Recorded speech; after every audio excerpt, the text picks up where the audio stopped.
વાત વલસાડની કે જ્યાં વાપીમાં એટીએસ દ્વારા દરોડા પાડવામાં આવ્યા છે। પોશ વિસ્તારના ચલામાં એક મકાનમાં રેડ કરવામાં આવી। એટીએસની ટીમે મોટી માત્રામાં ત્યાંથી ડ્રગ્સ પકડ્યું છે। એટીએસની ટીમે 2 લોકોની પણ અટકાયત કરી છે। ડ્રગ્સ લાવી અહીંથી સપ્લાય થતું હોવાની માહિતી મળી રહી છે।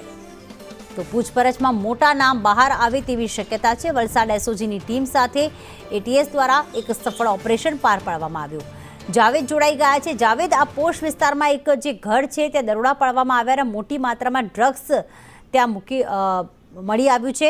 આ અહીંયા કોઈ પોતાનું ઘર છે, કોઈ ભાડે રહેતું હતું, કોના દ્વારા ડ્રગ્સ સપ્લાયનું આ જે હેરાફેરી કરવામાં આવતી હતી?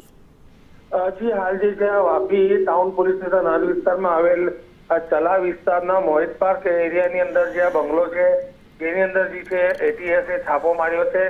સ્થાનિક એસઓજી પોલીસની ટીમ સાથે રાખીને જે કામગીરી કરી છે એમાં 2 લોકો મળી આવ્યા છે અને મોટી માત્રામાં ડ્રગ્સ હોવાનું સામે આવેલું છે અને જે મોડી સાંજથી ગઈકાલથી આ છાપેમારી ચાલુ છે અને હાલ જે છે એટીએસની ટીમ તપાસ કરી છે। હાલ બંગલો કોનો છે, કોના હસ્તક છે અને કોણે આપ્યો હતો એ તમામ માહિતી જે છે એટીએસ ભેગી કરી રહી છે।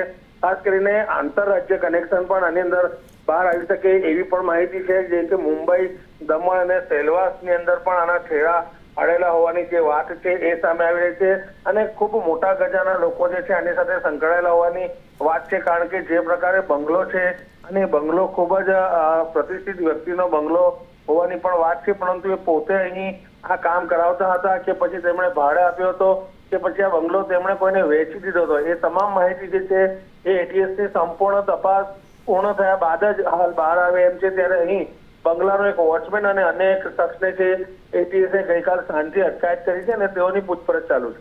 આભાર તમામ વિગતો માટે જાવેદ।